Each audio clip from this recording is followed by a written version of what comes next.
دنیا کے تمام والدین کی طرح مائلز فاسٹ بھی ہر ضرورت کے وقت اپنی بیٹی کے پاس رہنا چاہتے ہیں۔ Okay, keep going, you're doing great. ان کی بیٹی سیرینا پیدائشی طور پر جگر کے ایک عارضے کا شکار ہے۔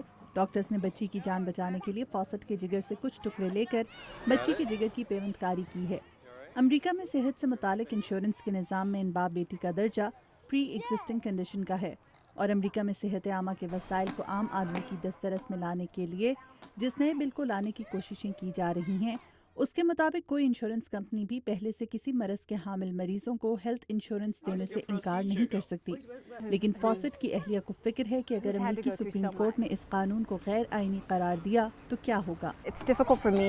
ہمارا خاندان پہلے ہی بہت تکلیف سے گزرا ہے، ہم مزید تکلیف برداشت نہیں کر سکیں گے۔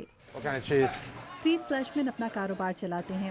صحت عامہ کے مجوزہ قانون کے مطابق اگر ان کے ملازمین کی تعداد 50 سے تجاوز کرتی ہے تو پھر وہ انہیں میڈیکل انشورنس فراہم کرنے کے پابند ہوں گے۔ اسٹیو کہتے ہیں کہ ان مشکل معاشی حالات میں جب کاروبار میں زیادہ منافع کمانا ممکن نہیں، انہیں اپنے ملازمین کی چھانٹی کرنا ہوگی تاکہ انہیں ہیلتھ انشورنس فراہم نہ کرنی پڑے۔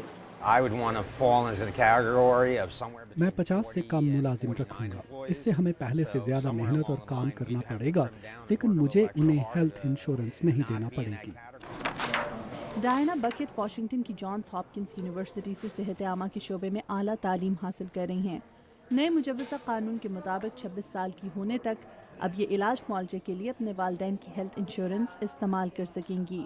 آج کل مارکیٹ میں بہت زیادہ جاب نہیں ہیں، اور اگر آپ کو کوئی ملازمت مل بھی جائے تو وہ ہیلتھ انشورنس نہیں دیتے۔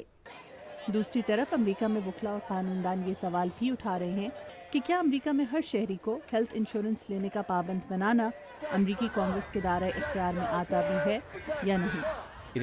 یہ لاکھوں کروڑوں امریکیوں کی زندگی کا سوال ہے۔ یہ ایک پرپیچ معاملہ ہے جس میں بہت سی باریکیاں شامل ہیں اور صدر کے دستخط ضروری ہیں۔